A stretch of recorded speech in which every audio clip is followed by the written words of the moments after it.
Our topic is Bitcoin, bedrock of freedom and progress. Excellent. But actually, you know... First line of the pledge. Yes, exactly. Promote freedom at all costs. Indeed, you know, I was going to open with things that are not Bitcoin related, that are more related to you.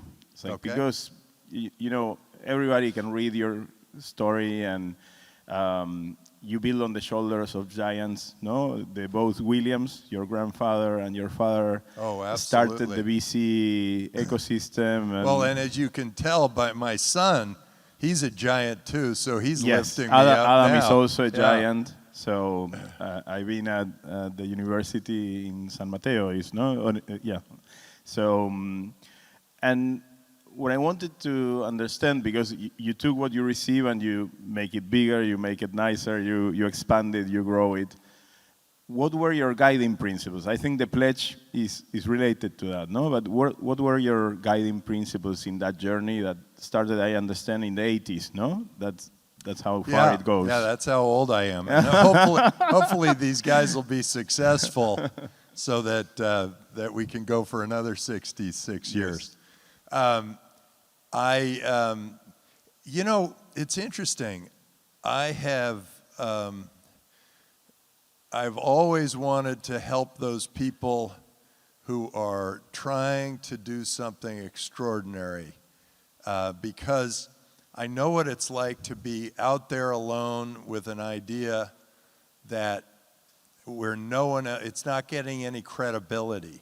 And so I've always felt like, hey, I might not come up with the idea, but I can understand the idea and give it some credibility, some credence, so that the rest of the world starts standing up. You know, I have a granddaughter who had a sort of an oddball teacher that when the school has the national anthem, or not the national anthem, but the Pledge of Allegiance that they give to the flag of America every morning. And the teacher said, you don't have to stand for the Pledge of Allegiance, and tells all the people why that is a bad thing. And my granddaughter, even though everyone else sat down for the pledge, she stood up for the pledge. She said, all these people have fought for freedom. I stand up for the pledge. She was the only one in the class for about 4 days in a row. And then slowly but surely, her friends stood up and another person stood up, and she is kind of moving a classroom. She's 10 years old. And that's amazing. Standing up against the teacher, which is not, you know, easy to do, but you know, in this case, and based on principles, no? Yeah. Because I think. Yeah. And she even, I think, said, "Hey, the reason I'm allowed to stand up and you're allowed to sit down is because I'm standing up now for the freedoms that that all of our ancestors fought for a long time ago." Beautiful. And you've got a freedom-driven president now. My Argentina, my gosh, this is the beginning of something extraordinary. And you guys grab it by the reins and ride this baby, because this freedom doesn't come along that often. And if you get it and drive it and build it and make life great here, everybody will just start to take it for granted, and it will be a part of your society. And I'm so excited about what Malay has done here. You know, when he stood up and gave that speech at Davos, the world, all those so-called leaders were sort of going woke, and they were going socialist, and they were missing the whole point about what really brings people out of poverty, and that is capitalism. And your leader was the guy who woke everybody up, and I think it's had a ripple effect. I think it's the reason that Trump got elected. I think it's permeating all of society now. I mean, Europe is going to have a huge slap in the face. They're going to have to wake up. And entrepreneurs, think of what freedom does for you. Anything is possible. It's extraordinary. This is one of the great times. Freedom and somebody that makes the vouch of trust in you, no? Which is exactly what drove you. Because somebody needs to make that first leap of faith in an entrepreneur, no? And Draper Cygnus does an outstanding job of that. They're often the first check into something that they're calling deep tech, which just means like, wow, if this works, it could be really big for society. Yes. And so hopefully all of you are connected to that, the world has changed a lot. No, we are seeing these new kind of presidents that are like taking the flagship of freedom as the main driving force of their actions. But also I wanted to get deeper into some insight from you into something that is seen as the opposite of that is China.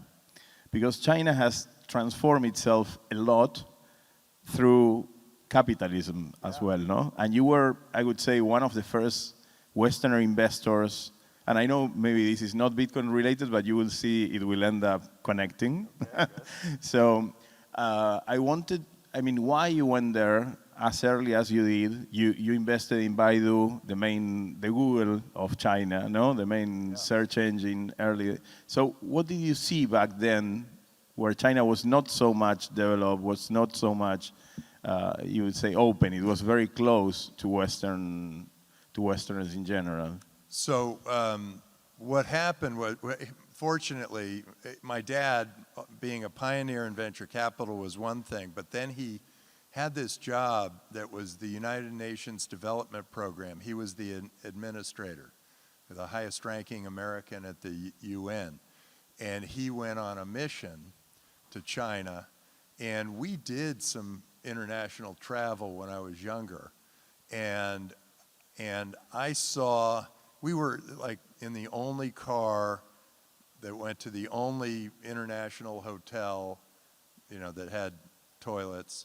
And we yes, because they don't use toilets until recently. Yeah, on the only paved road, and that's when we first went to China. And that was when, in the 90s or late 80s, late early 80s. 90s. Yeah, and late 80s. And he was doing some work for the UNDP, so I got a little bit of a window on China, and a little later I went back to China and I saw that there were all these two-story concrete tilt-ups that were the houses, and they were all exactly the same, socialism or communism, it was a total mess. Mao, they have big posters of Mao still, but he destroyed that country. And every once in a while, I'd see one with a paved road into it and a spire and these blue windows. And I thought, wow, they're going to all start wanting windows. They're going to all start wanting paved roads. They're going to want these spires on their houses. And it's happening now. Yeah. And so I got this window, and then I met with the minister of economy in China, and he said, "You must invest in our country." And I said, "I'm not going to invest in your country." And he said, "Why not?" And I said, "Because I know a guy who started a chocolate company here. It got to be worth $90 million a year. I mean, it was revenues of $90 million a year. And you guys nationalized it. You stole it from him." And he thought about it for a while, and he goes, "Well, what would you suggest?" And I said, "I would suggest that if anybody comes here and puts any money into your country and makes a win, that they can repatriate that money, and then they'll tell all their friends about it, and all their friends will come back and invest." And it's weird, but that's what happened. I funded 3 or 4 companies there. And they respected that. One was Baidu. Baidu became a huge win for us and for everybody. Baidu, the day it went public, it was expected to go out at a price of 12 to 14. The first trade was at 18, and it closed the first day at 128. Wow. And all of my venture capital friends who had been telling me I was out of my mind because I kept going to China, and they're saying, what are you doing in China? They all got on the next airplane to China. And they started investing. They invested. And then in all that time, anyway, we had Deng Xiaoping, and we had some really good presidents in China. And then this guy, Xi, shows up. And so I was the first Silicon Valley venture capitalist to go to China and invest in China. And I was the first one to get out of there when I saw that this guy was going to be a dictator. And you see it happen. Capitalism, you see 8% growth, 9% growth in China every year. Things are just rocking and rolling. Quality of life is great. The people are being pulled out of poverty, like thousands per minute pulled out Indeed, of poverty. they don't have extreme poverty anymore, great. no? And then they get a dictator in there, or a socialist, or a communist, and the economy goes, it takes a couple years, but then it goes flatline. It goes flat. And what's interesting is that the politicians who are socialist or communist or whatever, they all say these things that are going to be great for their society, meaning they're going to take all the money and then they're going to redistribute it. They're going to make all the rules and they're going to tell everybody what to do. But that ends up killing an economy. And then the great leaders who basically say, I trust my people, I set them free, their economies grow at 8%. And yeah, we just met with a Paraguayan president, Sebastian Ruiz. He is extraordinary. And it's just because he just sort of says, yeah, go ahead. So it's mostly property rights, capitalism, and freedom that drove the growth of China. The economy. So the economy. I'm a believer in Malay. He's one of my heroes for having given that speech. And capitalism works. And sometimes when you become a big, huge success, you'll feel like, oh, maybe I should give this away or whatever. Hey, do whatever you want. Because capitalism works. You make a deal with somebody, you're both better off. If you're trying to make a deal with somebody and the government gets in the way, neither of you are better off. And that takes me to the next question. I promise we will get to Bitcoin. Okay. But we are the landscape with the China rising. I think the landscape, the geopolitical landscape, is changing in the world. We are moving from a unipolar world into a multipolar world. Where so China has already risen, and they are falling now. I want to just make that very clear. Yes, but they've risen, and they're trying to build up their defense so that they can be take land or whatever. But they are falling. Their economy is falling. The entrepreneurial spirit there is dying. It is not a good place to be right now. Okay, but it's all controlled by one guy. Yeah, and he feels that he owns it all. So you think that's the falling of what will lead China to fall? I'm hoping they go back to a good capitalist society, because if they don't, desperate people do desperate things. But in the meantime, I think what we are seeing is that the world power is being fragmented. No, we can agree we are going to a multipolar world where we'll have the BRICS, China, the US, and different Russia and different countries. I look beyond that, because the way I see it is the internet opened us all up. We all got to be good friends all the way around the world. We did business together, deals across the borders. The world economy grew at an extraordinary rate. About half the population of the earth was pulled out of poverty. There's Starbucks everywhere. And then Bitcoin shows up, and now there's a currency that we can all use and we can all be a part of, and those geographic borders were falling, and nobody cared about them. Well, you Until, just answered my question.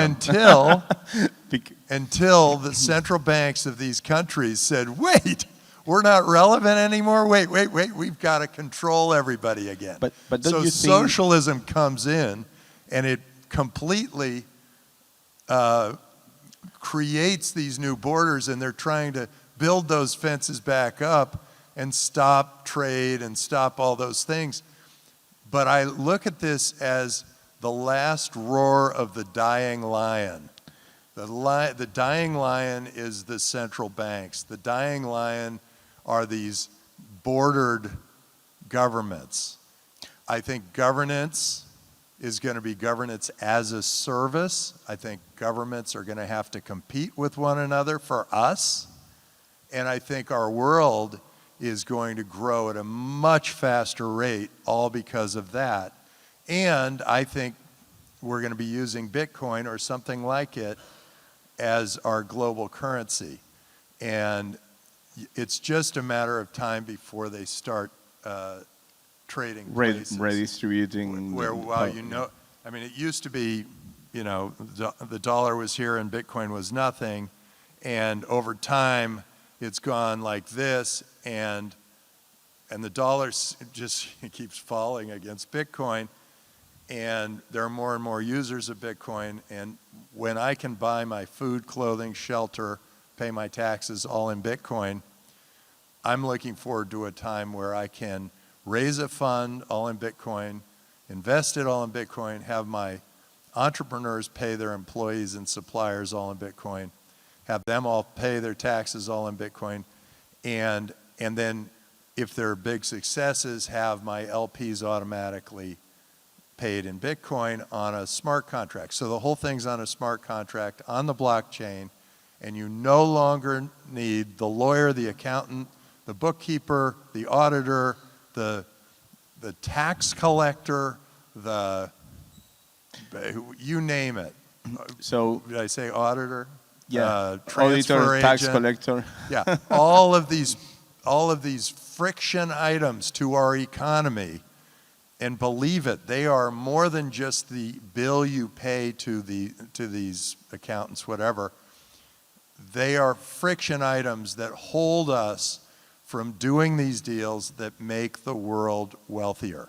So this is a new operative system for the world, if you so want. So eventually, the geographic borders will fall again, and governance will be a lot more open.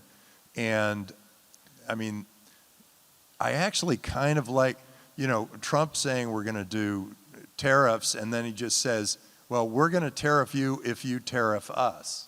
Like, okay, that's a lose-lose scenario. So what he's really doing is he's saying, drop your tariffs. And so if they're 30%, they're going to be 30% back. But if you drop your tariff to 10%, it'll be 10% back. And if you drop it completely, it'll be free trade across the border. You have free trade across the border, the world economy grows by another 3%.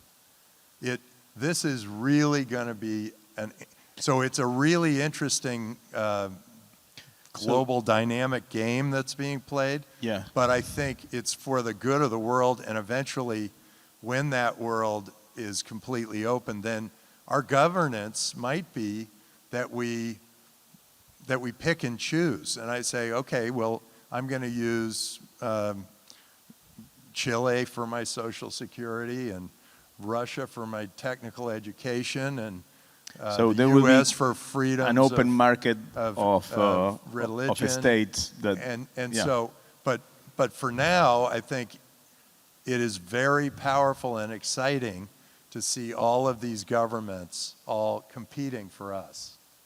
Yeah, and that's connected to what was going. It makes them accountable. Yes, Yeah. absolutely. And in a way, we have been saying this for more than 10 years, that until Bitcoin emerged, money and state were one, and there were no way you could change that, no? It's with money and state. So now we have, if you want, three main actors that are, reshaping the geopolitical landscape. The nation states, they are the status quo. Crypto, Bitcoin, and crypto asset disruptor.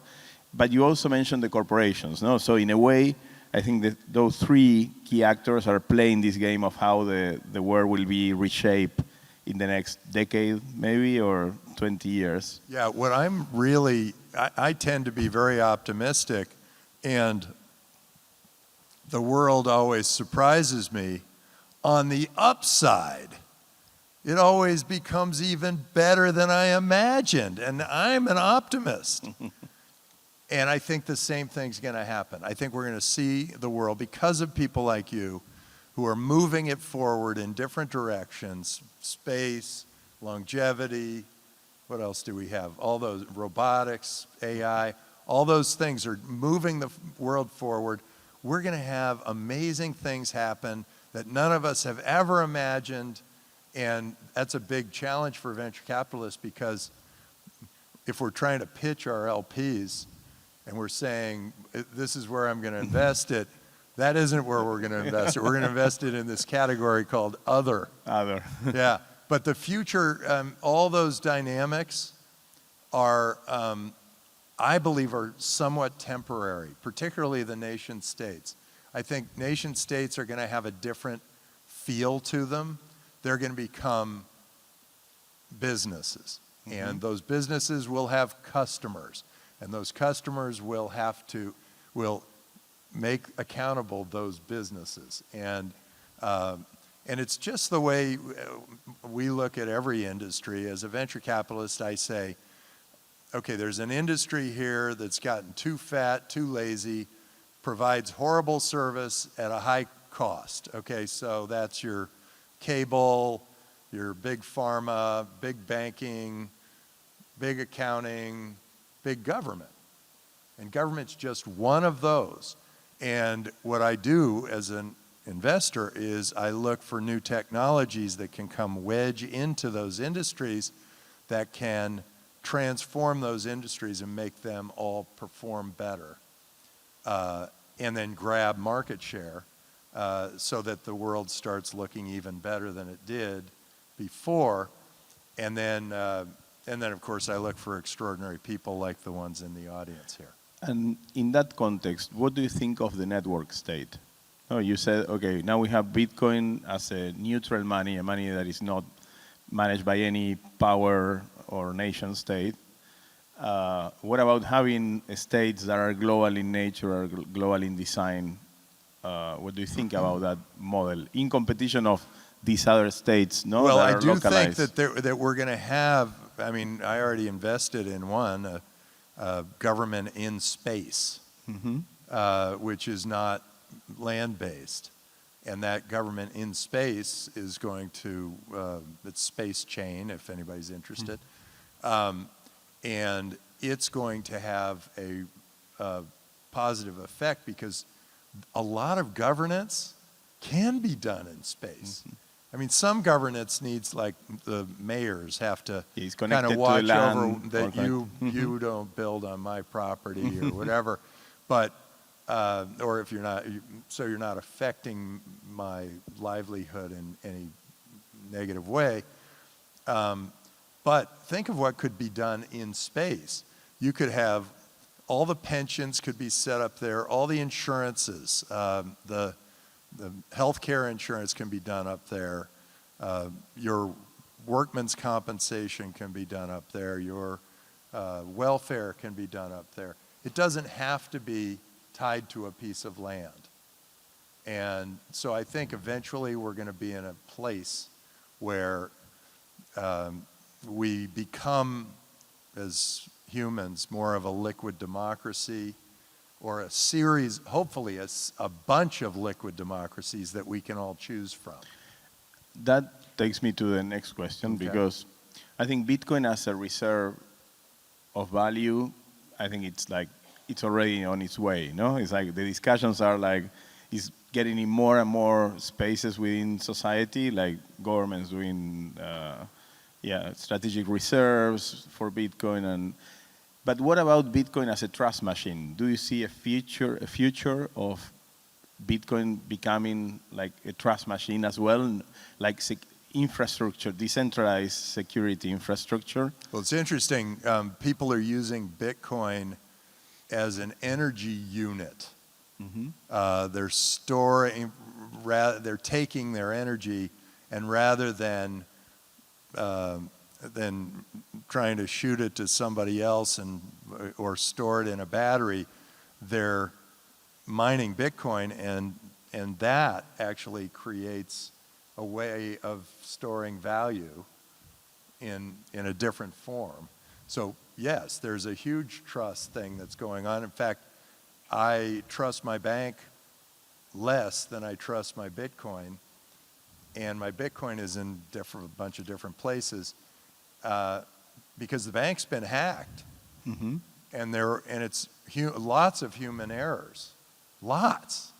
I mean, I don't know if you guys have, but I have had many human errors that have happened in the bank, and one that was nefarious where they actually stole money from my account. Wow. And that's a problem that can be solved by software that has been solved by Satoshi. So I think we've got a really good, trustable, great solution. And how many of you have Bitcoin wallets? Oh, it's a good group. How many do not? Okay, here's your warning. Those of you who have been living under a hole for that long. Okay, when I can buy my food, my clothing, my shelter, pay my taxes all in Bitcoin, I have no reason to ever hold on to fiat currency. No reason at all. When other people recognize that, there will be a run on the banks. People will grab their fiat currency and as quickly as they can and turn it into Bitcoin. The day that happens, you don't want to be in the bank line. You want to, if that day happens, and when, it's just a matter of time, you want your family taken care of for the next, 6 months. So make sure you have enough Bitcoin to take care of your family for 6 months when all the banks go out of business. And it seems, they'll never go out of business. Well, Silicon Valley Bank did. And I got this call from 14 different entrepreneurs who said, all our money's in Silicon Valley Bank. Can you make our payroll on Monday? And that was my wake-up call to warn all of you who put your hands up the second time to make sure you're not one of the people who is stuck when the world moves forward and you didn't.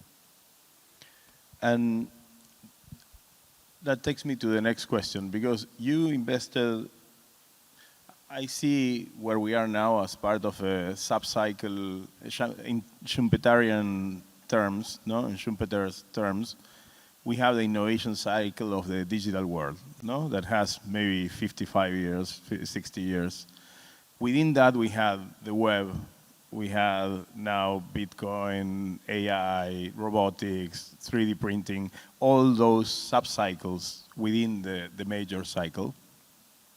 And you have been investor in some of the applications that trigger mass adoption for some of those cycles. You invested in Hotmail, which in my opinion is what made the web become commonplace.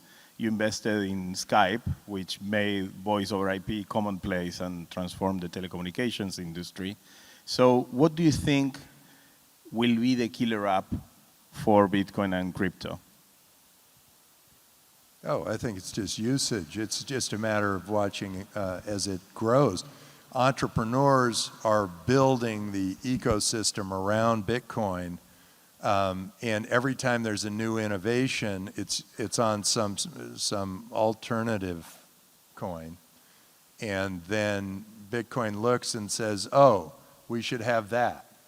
So, you know, and it absorbs the NFTs, innovation. They've got ordinals and they've got runes and they've got DeFi, and now entrepreneurs are building smart contracts around Bitcoin. And so all those big applications are moving to Bitcoin. And so the gravitational pull is toward Bitcoin. The innovations are happening all around that ecosystem, but they're all being adopted by Bitcoin. All the most important ones are being adopted by Bitcoin. So you see Bitcoin, I'm one of those people who build on Bitcoin, so I truly believe on that. Way to go. Yeah. Good, we need it. Almost 10 years ago, so with great. Rootstock, the first second layer for Bitcoin in existence. But so you see Bitcoin as an attractor, like kind of a sun. Diego, Yes. last question. Yes, we are on the last question. This is the last one. Yeah. No, almost the last one. But we are closing. We will be very short.